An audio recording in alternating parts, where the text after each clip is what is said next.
Malgrado le critiche dei sindacati, la giunta regionale presieduta da Rosario Crocetta ha approvato la finanziaria bis dopo la consistente impugnativa da parte del commissario dello Stato.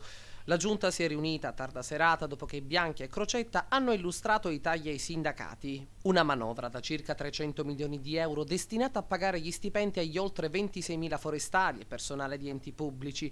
Previsti tagli in bilancio del 20%, ridotti i fondi a enti e consorzi e altri voci di spesa per 100 milioni di euro rispetto a quanto previsto nella legge di stabilità, in buona parte impugnata dal commissario dello Stato, col conseguente blocco di 570 milioni vincolati nel fondo a copertura dei residui attivi. La manovra adesso sarà trasmessa all'ARS per l'esame in Commissione Bilancio e l'approdo in aula per l'approvazione finale entro fine mese, ma a tenere banco è lo scontro nella giunta tra gli assessori al territorio e ambiente, l'agrigentina Mariella Lobello, e all'energia l'ex PM Niccolò Marino. Il pomo della discordia sembrano essere le discariche dell'area catanese, ma c'è chi giura che a far scoppiare la bomba con questa violenza sia anche l'avvicinarsi del rimpasto nella giunta regionale. A togliere il tappo alle tensioni dentro alla giunta siciliana è stata Mariella Lobello, che con un attacco frontale al suo omologo Niccolò Marino, la sua strategia mediatica stride con le azioni concrete che l'assessore assume. Chi, come il collega Marino, punta l'indice con accuse peraltro sommarie, ha proseguito la Lobello,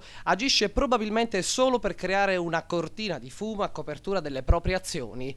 E ha concluso ricordando il lavoro svolto con le ispezioni su tutte le discariche, prima private e poi pubbliche, per sapere se possano essere nocive per la salute dei siciliani. Oltre a presentare denunce, ha replicato Marino, bisognerebbe anche fare, non può aspettare che si muova la magistratura, ha concluso.